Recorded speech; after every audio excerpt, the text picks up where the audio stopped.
Hello friends, आज की video में मैं आपको इन्वेस्टिंग पे एक पैटर्न देने वाला हूं जो मैं पर्सनली यूज करता हूं। और ये जो पैटर्न की सीरीज चल रही है, मैं इसमें बस वही पैटर्न बता रहा हूं जो पर्सनली यूज करता हूं मैं, और उनका मैं कहां यूज करता हूं वो भी बता रहा हूं। क्योंकि मैंने जैसे जो भी पैटर्न है, मैंने उनकी प्रोबेबिलिटी देखी है, जो जिस जगह जिसकी ज्यादा प्रोबेबिलिटी है, जैसे इंट्राडे में किसकी है, इन्वेस्टिंग में किसकी है, या फिर रिवर्सल में कौन अच्छा चलता है, जो भी है मैं उसे अकॉर्डिंग बता रहा हूं। ठीक है, ताकि आपकी ज्यादा ज्यादा हेल्प हो सके और आप अदर जगह ना यूज करके उसे अदर अदर प्लेसेस पे आप वहीं यूज करें जहां पे प्रोबेबिलिटी है, ये मैं चाहता हूं।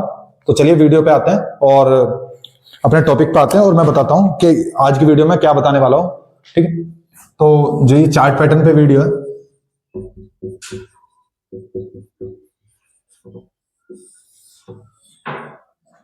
ठीक है, ये वीडियो चार्ट पैटर्न पे, और मैं इसमें पहला पॉइंट होगा अपना जो मेरा जो पैटर्न है हमारा, कौन सा इन्वेस्टिंग का पैटर्न, कौन सा पैटर्न मैं इन्वेस्टिंग में यूज करता हूं।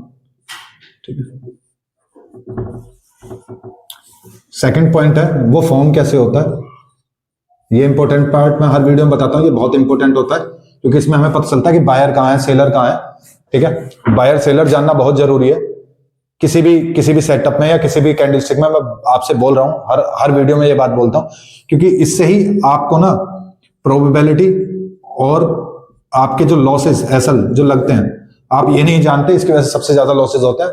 तो आप ये जान लेंगे तो मेरे को लगता है कि आपके लॉसेस और ओवर ट्रेडिंग ऑटोमेटिक ही कम हो जाएगी। ठीक है, तीसरा पॉइंट जो मेरा है, इसमें भी मैं एंट्री बताने वाला हूं आपको कि एंट्री कहां होती है सेटअप की।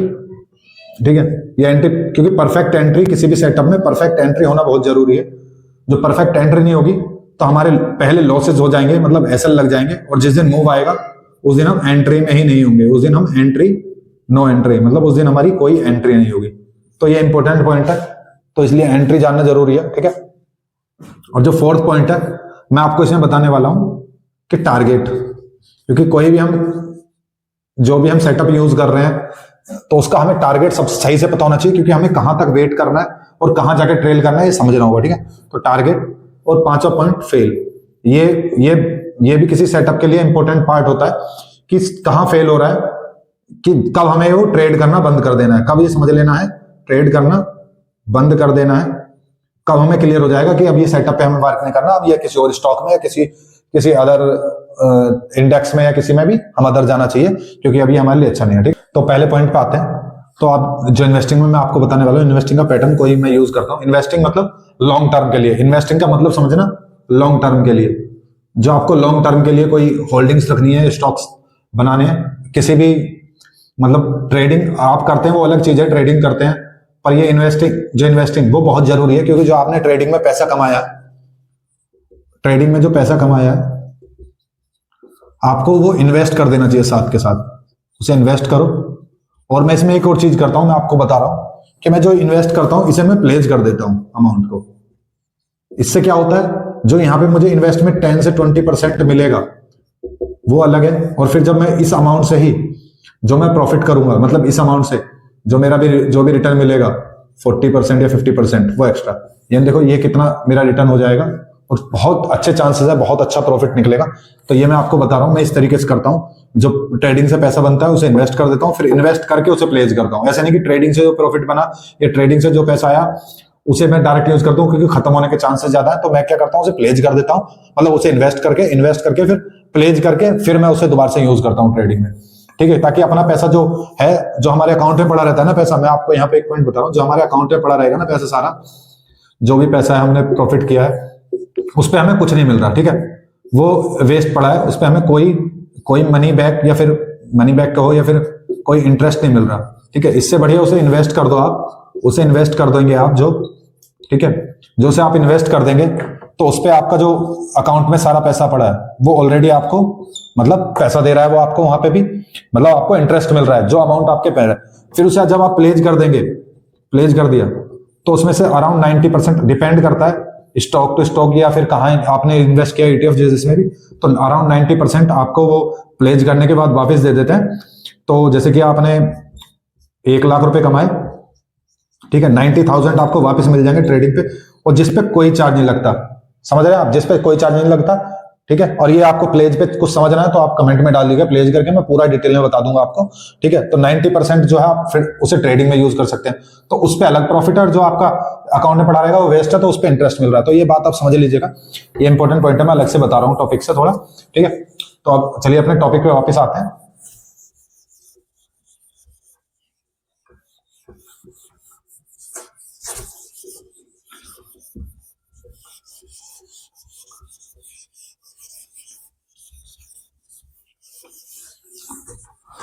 तो मैं बता रहा था इन्वेस्टिंग पैटर्न, कोई जैसे कोई भी स्टॉक है, वो ये पॉइंट उसका 180 है, ठीक है, रेजिस्टेंस है, और यहाँ पे बहुत ईयर टू ईयर या फिर मंथली जैसे भी आप देखते हैं, तो यहां से, ठीक है, ये आपका पैटर्न है कप एंड हैंडल, ये आपने बुक्स में पढ़ा होगा कप एंड हैंडल पैटर्न। ये कप होता है इसका और ये हैंडल होता है। अब मैं थोड़ा सा हैंडल में थोड़ा एक्सप्लेन करूंगा आपको, ठीक है। ये हैंडल होता है और ये कप होता है, ये आपको पता होगा। इसका क्या मतलब होता है, कोई स्टॉक है जो बहुत टाइम से बार बार एक पॉइंट पे बार बार आ रहा है, चांस है कि ब्रेक हो जाए। ये मैं आपको रेजिस्टेंस की एक वीडियो बनाऊंगा, रेजिस्टेंस एंड सपोर्ट की, ठीक है। उस वीडियो में मैं ये आपको सारा एक्सप्लेन करूंगा, पर अभी मैं पैटर्न बता रहा हूं, ठीक है। तो जब ये चांस हो गया कि ब्रेक होने का चांस हो गया, अब मैं हैंडल पे बता रहा था आपको हैंडल किस तरीके से बनता है। काफी बार हमें क्या है कि बुक्स में तो ये बताया जाता है कप होगा एक हैंडल, और हैंडल किस तरीके से होता है, या तो ये इस तरीके से देखो, आपको कई चैनल मिल जाता है, कुछ दिन यहाँ पे ऐसे चैनल बन रहा होगा, तो ये भी हैंडल है। यहाँ पे मैं क्या करता हूँ, जब भी ब्रेक होगा तो यहाँ पे एंट्री करते हैं, और फिर यहाँ पे जब इसे ब्रेक करेगा तो और क्वांटिटी ऐड कर दो, ठीक है। क्वांटिटी जो क्वांटिटी इसमें और ऐड कर दो, ठीक है। तो ये भी मैं करता हूं। तो हैंडल में बता रहा हूं, एक तो इस तरीके से बनता है हैंडल, चैनल बना देता है, और काफी बार क्या होता है ये इसमें ये इस तरीके से आएगा, थोड़ा सा मतलब थोड़ा सा कुछ ऐसे, मतलब एकदम मैं आपको पहले ये बता दूं कि बिल्कुल ऐसे राउंड शेप में नहीं होता, ये कैंडल्स बन रही होंगे ऐसे कुछ ऐसे, ठीक है, कुछ थोड़ा ऊपर ऐसे, फिर यहाँ पे नीचे, फिर ऐसे करके यहाँ पे, फिर ऐसे, तो इस तरीके से कैंडल ऊपर नीचे होंगी, ठीक है। तो आपको थोड़ा समझना होगा इस चीज को, ठीक है। एकदम क्लीन नहीं होगा, पर मैं बता रहा हूं कि इस टाइप में कुछ एक सर्कल होगा, मतलब 3 पॉइंट बस। कप एंड हैंडल का मतलब क्या है, एक बार बहुत बड़ा डिप होगा, ठीक है, नीचे तक होके आया होगा, फिर सेकंड टाइम फिर एक छोटा होगा, और फिर उसी लेवल पे फर्स्ट टाइम जब पहली बार गिरा था, सेकंड टाइम और थर्ड टाइम 3 पॉइंट होंगे। और ये इन्वेस्टिंग में, ठीक है, 3 पॉइंट बार होगा तो कप एंड हैंडल बन जाता है। पहले से छोटा होगा वो, तो वो हैंडल होगा जो पहले छोटा हो, ये समझो, ठीक है। तो एक कप एंड हैंडल है, मैं बता रहा था कप एंड हैंडल, ये मैं इन्वेस्टिंग में सबसे ज्यादा यूज करता हूँ, ये स्टॉक्स में या किसी में भी जिसमें मैं इन्वेस्ट करता हूँ, आईपीओज में भी मैं बता रहा हूँ। आईपीओ में भी मैं डायरेक्ट इन्वेस्ट नहीं करता ओपन होने के बाद, जब ये पैटर्न बन जाएगा कुछ बनता है तब मैं इन्वेस्ट करना पसंद करता हूँ। तो आप समझ गए कप एंड हैंडल का यूज, है ना। तो अब इसका मैं जो बता रहा था इंपॉर्टेंट पॉइंट जो मेरा फॉर्म, इसमें ये बनता कैसे है, क्योंकि ये जानना जरूरी है, तभी हमें एक कॉन्फिडेंस आएगा, जिससे हमें इसका नाम भी याद रखने की जरूरत नहीं है, कैसे बन रहा है वो भी नहीं पता चलेगा हमें। जैसे मैं कह रहा हूँ ना सर्कल के टाइप में नहीं होगा, वो आप ऐसे समझ जाओगे, जो आप फॉर्म समझ गए ना, तो आपको दूर से भी दिख जाएगा कप एंड हैंडल कैसे बना हुआ है। ये कप एंड हैंडल बना, आपको उसमें ये ऐसे देखना नहीं, जरूरत नहीं पड़ेगी कि ये राउंड है कैसा है, वो सब चीजें खत्म हो जाएंगी। सीखा यहाँ पे, ठीक है। यहाँ पे स्टॉक क्या है, ओवर वैल्यू है, ठीक है, ओवर वैल्यूड स्टॉक है, तो वो ओवर वैल्यू होने की वजह से यहाँ से नीचे आता है कोई स्टॉक, ठीक है। तो जब अपने एक फेयर वैल्यू पहुंचता है, समझते हैं 100 ये फेयर वैल्यू है, फेयर वैल्यू है, तो इसे ना बाहर यहाँ पे इसे खरीदना शुरू करते हैं फेयर वैल्यू पे, समझ रहे हैं। जब फेयर वैल्यू पे आएगा तो बाहर को लगता है फेयर वैल्यू है, तो वो खरीदना शुरू करता है, और ये वापस धीरे धीरे ऐसे करके रिटर्न होना शुरू करता है, और ये वापस अपने जो पहले जहां ओवर वैल्यू था वापस वहां पे आता है। कहां पे थे ओवर वैल्यू, यहाँ पे। तो ये क्या करते हैं, ये जो नीचे से फेयर वैल्यू से घुसे थे, जो नीचे से यहाँ पे 100 लेवल पे घुसे थे बायर, इन्होंने बाई किया यहाँ पे, उन्हें अच्छा खासा टारगेट मिल चुका है, यानी 100 से 80 पॉइंट उन्हें यहाँ पे उन्हें 80 पॉइंट मिल चुके हैं, आप समझ रहे। 80 पॉइंट जब उन्हें मिल चुके तो वो यहाँ पे बुक करना शुरू करते हैं। जब वो बुक करना शुरू करते हैं तो ये थोड़ा सा और नीचे आने लगता है। नीचे आने के मैं बताता हूँ, यहाँ पे एक मेरी जो फर्स्ट वीडियो था इंट्राडे वाली जो पैटर्न की है चैनल, तो ये 2 चीज मैंने फिर बताया था, या तो ये चैनल बनाने लगता है यहाँ पे, मतलब इस तरीके से होल्ड करने लगता है, या फिर ये थोड़ा सा मतलब थोड़ा सा नीचे आने लगता है, या फिर इसे कह सकते हैं जो भी है, मतलब चैनल बना के आए कैसे भी आए। तो ये क्या करेगा, यहाँ से जब यहाँ पे बुकिंग होगी तो वो धीरे धीरे बुकिंग करेंगे, और थोड़ा थोड़ा ये नीचे आने लगता है, मतलब कुछ पैटर्न बनाता हुआ थोड़ा थोड़ा ऐसे नीचे आने लगता है यहाँ पे, ठीक है। जब ये नीचे आ गया, पर कंपनी के जो देखो हमें, मैं फिर बोलता हूं, हमें हमेशा बायर्स कौन होते हैं, जो बड़े प्लेयर होते हैं, ठीक है। बड़े प्लेयर जो होते हैं, बड़े प्लेयर्स, उनके पीछे ही बाय करना है, ठीक है, उनसे पहले बाय नहीं करना, उनसे पहले बाइंग करेंगे तो हम फंस जाते हैं, हमें उनके हमेशा पीछे चलना है। तो जब बड़े बायर क्या है वो बहुत सारी चीजें देखते हैं, कंपनी के फंडामेंटल काफी चीजें नोट करते हैं वो, ठीक है, और कंपनी की ग्रोथ ये सब उनको करने दो, हमें कुछ नहीं करना, हमें बस चार्ट पैटर्न देखते हैं, वो फंडामेंटल देखेंगे, कंपनी की डिटेल्स देखेंगे, वो काफी चीज देखते हैं, तब उन्हें लगेगा कि नहीं ये कंपनी बहुत अच्छा ग्रो कर रही है, तो फिर वो पहले जब नीचे नहीं आता, क्योंकि उन्हें ये वैल्यू फिर अच्छी लगती रहती है बायर्स को, तो फिर बड़े प्लेयर जो है यहाँ पे और ऐड करना शुरू होते हैं, तो जब वो ऐड करना शुरू होते हैं फिर ये वापस जाके इसी प्राइस पे आता है। तो ये इस तरीके से कप एंड हैंडल बन जाता है, ये कप ये हैंडल ये बन जाता है इस तरीके से, ठीक है। इससे हमें क्या पता चलता है कि कंपनी में कुछ तो बात है, कंपनी में कुछ तो बात है, जो बायर से आज भी खरीद रहे हैं, मतलब इसको इस वैल्यू पे भी लेने के लिए तैयार है। पहले देखो यहाँ ओवर वैल्यू था, नीचे आ गया, उन्हें 100 लगी, पर जब नीचे आया और फिर बायर यहाँ पे भी खरीद रहे हैं, यानी कि कुछ बात है कंपनी में, यानी कि कंपनी अच्छा ग्रो कर सकती है, ग्रोथ है कंपनी की जो बड़े बड़े प्लेयर्स को दिख रही है, ठीक है। तो पहले हमें समझ गए ना पॉइंट को, ये ओवर वैल्यू फेयर वैल्यू लगी, उन्होंने बुक कर दिया क्योंकि ओवर वैल्यू पे वापस आ गया, पर फिर बायर्स दोबारा से आए इसमें, जो कि पहले यहां वैल्यू समझ रहे थे, अब फेयर वैल्यू वो यहां समझ रहे हैं, फेयर वैल्यू जब वो यहां समझ रहे हैं तो वो इन्वेस्ट करना शुरू कर रहे हैं। तो हमें समझ जाना चाहिए, ये जब कप एंड हैंडल दिख गया तो यानी कंपनी में ग्रोथ के चांस है, मैं जो आपको बता रहा हूं ग्रोथ के चांस बहुत ज्यादा है, ठीक है, कंपनी अच्छा ग्रो कर सकती है, तो उतना ही ज्यादा चांस है कि ये इसमें बहुत अच्छा मूव आ सकता है, यानी कि बड़े प्लेयर को इसमें बहुत अच्छी कंपनी दिख रही है, ग्रोथ दिख रही है, तो हमें भी उनके पीछे आके, बड़े प्लेयर के पीछे आके हमें यहाँ पे एंट्री बनाना शुरू करते हैं, और फिर ये हमें मतलब अच्छा प्रॉफिट मिलता है, ठीक है। तो आप समझ गए बायर और सेलर का कैसे बनता है, ये बहुत इंपॉर्टेंट पार्ट है। तो आपको ये कप एंड हैंडल देखने की जरूरत नहीं है, अब आप देखेंगे कि कंपनी को बायर पहले यहाँ पे ओवर वैल्यू थे, फिर यहाँ पे फेयर वैल्यू थे, पर अब हर जगह वो खरीद रहे हैं, ठीक है। अब जब यहाँ पे खरीदेंगे, अब मैं एंट्री बताऊंगा क्यों हमें कब एंट्री करनी है, जब ब्रेक होगा। ब्रेक कब हो सकता है, आप समझिए ब्रेक कब हो सकता है, जब बायर यहाँ पे भी उन्हें लग रहा है कि फेयर वैल्यू, तो हमें क्लियर हो जाएगा कि बायर इसमें बहुत ज्यादा अपना पोटेंशियल समझ रहे हैं, कंपनी में पोटेंशियल इसमें उन्हें बहुत ज्यादा दिख रहा है, और वो आज यहाँ पे भी खरीद रहे हैं, जहां पहले कभी ओवर वैल्यू, यहाँ पे भी ओवर वैल्यू था सेकंड टाइम भी, और आज यहाँ पे उन्हें फेयर वैल्यू लग रही है, तो हमें क्लियर हो जाएगा कि यहाँ पे ये कंपनी अच्छा ग्रो करने वाली है, तो हम इसमें इन्वेस्ट करना शुरू कर देंगे, इन्वेस्टिंग शुरू कर देंगे, ठीक है, ठीक है। तो एंट्री हमें कब करनी है, ब्रेक करेगा, और फिर एंट्री कैसे करनी है, एसएल कैसे रखना है, वो मैं आपको बता देता हूं, ठीक है। मैं जैसे हर वीडियो में आपको बताता हूं कि मैं क्या देखता हूं,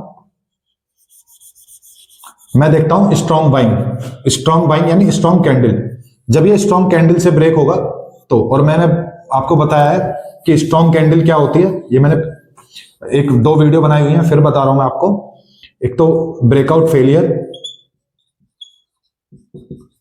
फेलियर की जो वीडियो है ये, और एक आप देख लेना इसके साथ जो मैंने एक वीडियो बना रखी है आपके लिए, कैंडलस्टिक पैटर्न, ये भी बहुत अच्छा कैंडलस्टिक पैटर्न दिया मैंने, कुछ पैटर्न दिया है इसमें, 4 पैटर्न दिए हैं, और इस सेटअप से भी आप प्रॉफिट कर सकते हैं। बस आपको ज्यादा प्राइस एक्शन अदर चीज देखने की जरूरत नहीं है, आप इस वीडियो को देख लेंगे ना तो उससे भी प्रॉफिट कर सकते हैं, बहुत अच्छी वीडियो है, तो आप इसे जरूर देखिएगा, और इन दोनों को देख लेंगे तो आप समझ जाएंगे कि स्ट्रॉन्ग कैंडल क्या होती है। क्योंकि देखो मैं आपको बता रहा हूं स्पेशली कि देखो काम तो हम यही कर रहे हैं, देखो काम जो मैंने कैंडलस्टिक की वीडियो बनाई है ना आपके लिए, कैंडलस्टिक पैटर्न की, ठीक है, मैं इस पे ही काम कर रहा हूं, और मैं इस पे ही काम कर रहा हूं, देखो क्योंकि यहाँ पे भी मैं कैंडल देख रहा हूं, किसी भी पैटर्न में बता रहा हूं मैं कैंडल देख रहा हूं, जब ब्रेकआउट हो रहा है कोई भी ब्रेकआउट, जो मैंने ब्रेकआउट फेलियर बताया, ब्रेकआउट हो रहा है, ब्रेकआउट फेलियर की जो वीडियो है, तो ब्रेकआउट में भी मैं यही कैंडल देख रहा हूं, तो मैं मेरी फोकस कैंडल यही है, तो मैं इसलिए बार बार बोलता हूं ये वीडियो बहुत इंपॉर्टेंट है कैंडलस्टिक पैटर्न की, मैं उस पर ही ट्रेड करता हूं, मेरा सेटअप ही कैंडलस्टिक पैटर्न है, ठीक है,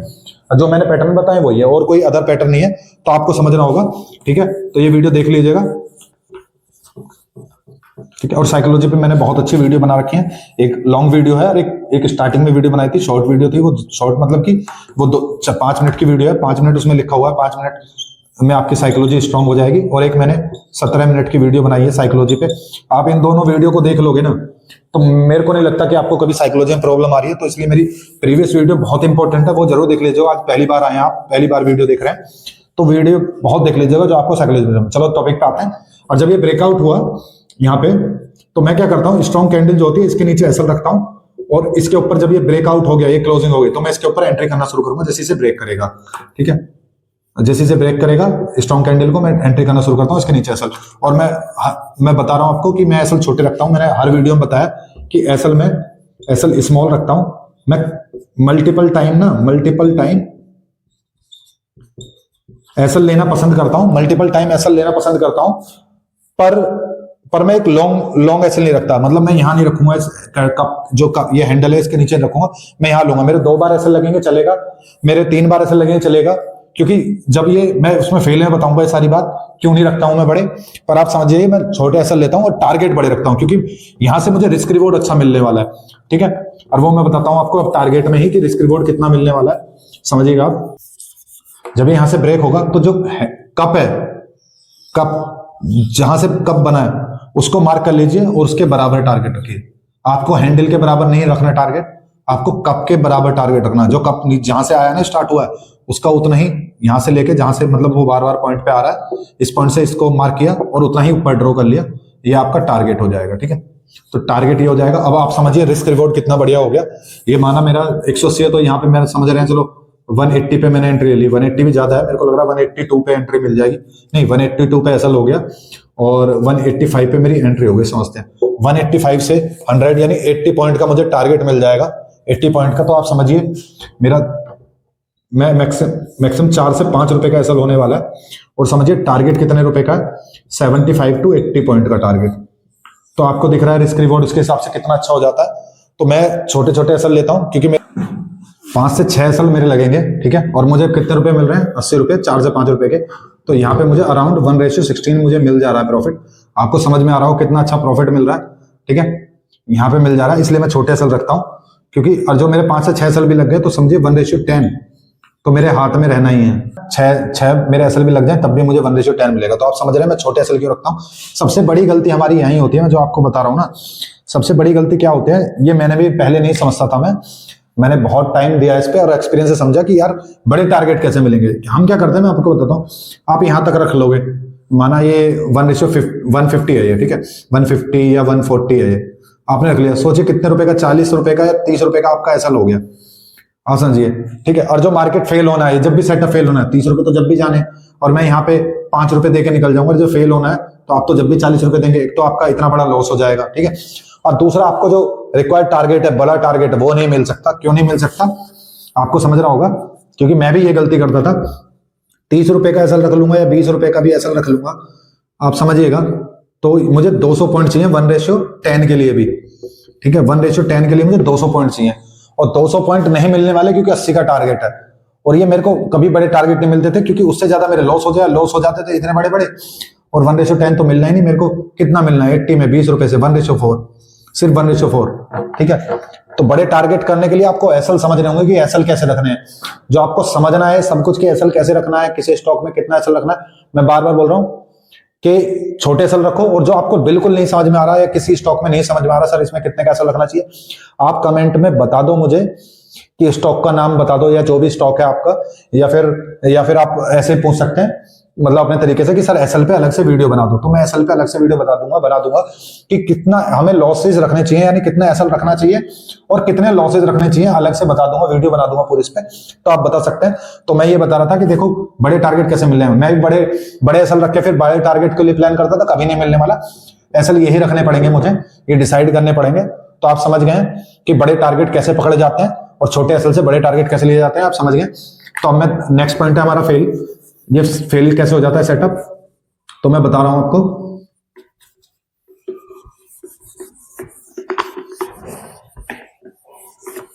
कि सेटअप फेल कैसे हो जाता है। जैसे हमने ये ट्रेंड लाइन खींची यहां पे पॉइंट पे, मैं बता रहा हूं ट्रेंड लाइन आपको चार्ट में नहीं बन पाएगी, पर मैं यहां पे बता रहा हूं। सोचिए इस रेंज के नीचे आ गया, यहां पे आ गया, ये जहां बायर आए थे इसके नीचे आ गया। तो इस पॉइंट पे जब आ गया तो जो नए बायर ऐड हुए थे, मतलब बायर कौन, बड़े प्लेयर जो ऐड हुए तो उनका सबका एसएल है। तो वो क्या सोच रहे होंगे, देखो हमेशा ना बायर और सेलर को समझना बहुत इंपॉर्टेंट है। इसलिए मैं फॉर्मेशन बताता हूं कि बायर क्या सोच रहे हैं, वहां पे सेलर क्या सोच रहे हैं, ताकि आपको पैटर्न समझने की कोशिश ना करनी पड़े, बस आप बायर और सेलर समझे। तो यहाँ पे भी आप समझिए, जब बायर, यहाँ बड़े प्लेयर थे जो बायर थे, उनका एसएल लग गया तो वो खरीदने वाले हैं। आप क्या करेंगे, आप यहाँ पे भी खरीदेंगे नहीं, या एवरेजिंग करेंगे या यहाँ पे खरीदेंगे। तो समझिए जब उनका एसएल वो ही नहीं आने वाला तो पैसा तो हमें तब मिलेगा ना जब बड़े प्लेयर ऊपर ले जाएंगे मार्केट को।